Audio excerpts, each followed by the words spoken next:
Now, I've actually just discovered something. You learn things new. So instead of activating it, you actually can just add your bookmark in. And there we have. You have your bookmark. Now, you might not like where this is, so you can, if you want to change it and move it around a bit, you do need to activate it. So I could, hypothetically speaking, I don't know, just drag it up a bit.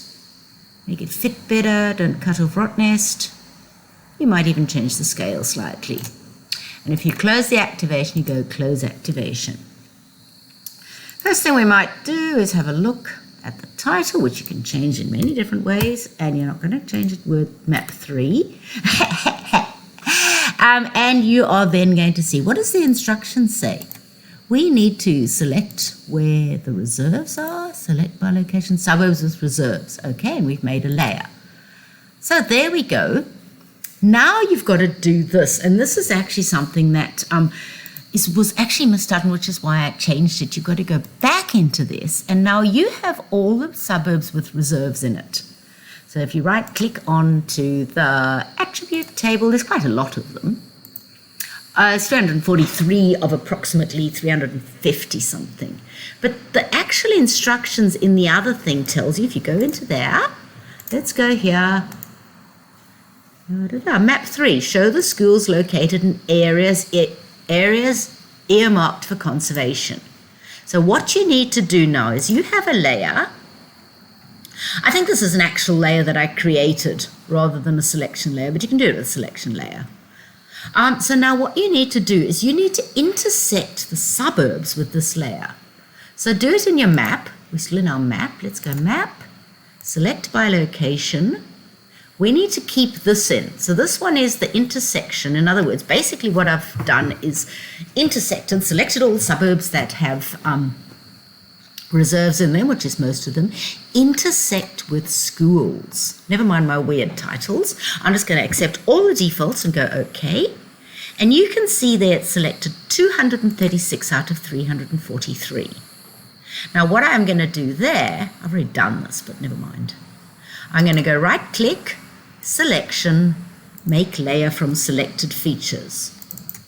And I'm going to just call it cancel. I don't know, something that makes sense. Reserves and schools. Oh, there, that's so creative.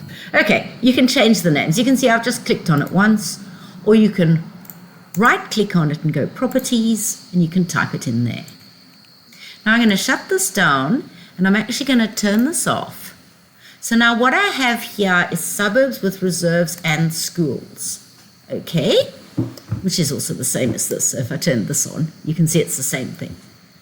Well, let's just, because I've done it already. So there's suburbs with reserves and schools. Now if I go into my layout, you will see that it's already given you the ones that I want, which is perfect, which is why I suggest doing that sort of way in your layout. Just because I've got a bit of time left in this section. Now in your each one, obviously give it a proper name. You'll see I've actually used something there. I'm going to select it. This is actually something called, it's if you go into insert, it's called dynamic text, but you'll see if you drag it down, I might have changed it. Okay, I've changed it. So, and you can also see I've made a stuff up there. I wonder if you can actually, oops, see, just go Control Z, get it back to whatever you did. I actually have a stuff up there. And I can tell you afterwards in the next video how I stuffed it up. Well, pretty much what I did is when I started this tutorial, I'll tell you now. When I started this tutorial, I actually did, you know how I said how ArcGIS displays things on the fly?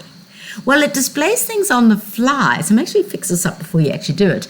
I put the Perth MA, which was the unprojected thing, first, which is why the actual spatial reference of my map itself is, if I go into properties and I go into coordinate systems, you'll see it's that one.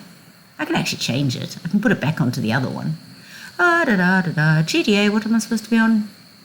I'm actually not doing any projections or anything. I'm just changing the thing to what it should be. So now if I go back into this, which is dynamic text, lovely. I don't have to do a single thing. But I'll show you in the next thing about what to do with dynamic text. Okay, I'm going to finish this because I've only got 5 minutes.